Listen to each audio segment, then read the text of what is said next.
really about making sure we have that hands-on experience. It's a real delicate balancing act. Future nurses are struggling right now to complete training hours during the pandemic. With the current nursing shortage, filling those roles becomes ever more difficult, especially when students can't get the hours of hands-on training that they need. Now, here at home, Central Texas Community College has partnered with local hospitals to get that necessary training. Tonight, 25 News reporter Leah McNeil is live to explain exactly what's going on. Leah? Well, guys, a major like nursing requires that hands-on learning, like you just mentioned. Really, there are no shortcuts when it comes to studying nursing because quite literally someone's life is on the line. But here at Central Texas College, at their Department of Health Services, they're working to make sure the virtual learning experience is as close to the real thing as they can. One student tells me that despite all the craziness of her last semester here, she feels ready to enter the hospitals. Instead of saying, well, we can't do this, and just taking us back a little bit, it's been a forward motion. Hands down, I feel completely confident.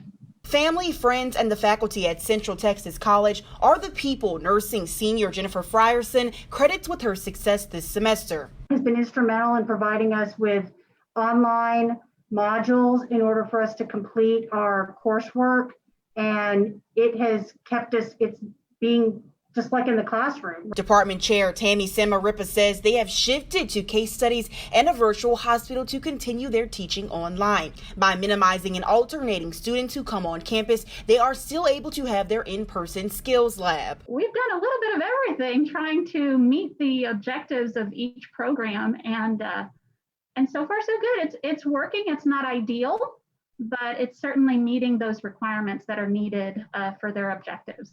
Access to PPE and social distancing within hospitals for those students in the clinical rotation was an issue they had to overcome too. Over at Advent Health, they have been working with CTC to ensure students learn life-saving skills. COVID is not going anywhere, so we still need to afford these opportunities to the students, such as OSU, our behavioral health, our cath lab, our maternal child health. We still have those areas open, so that way we can still serve the need of those students. Despite the hoops and hurdles Frierson has had to jump through to get to graduation in May, she says she's more than ready to join the fight on the front lines. We're all looking forward to working out there and truly helping people. We're there to help take on some of the load.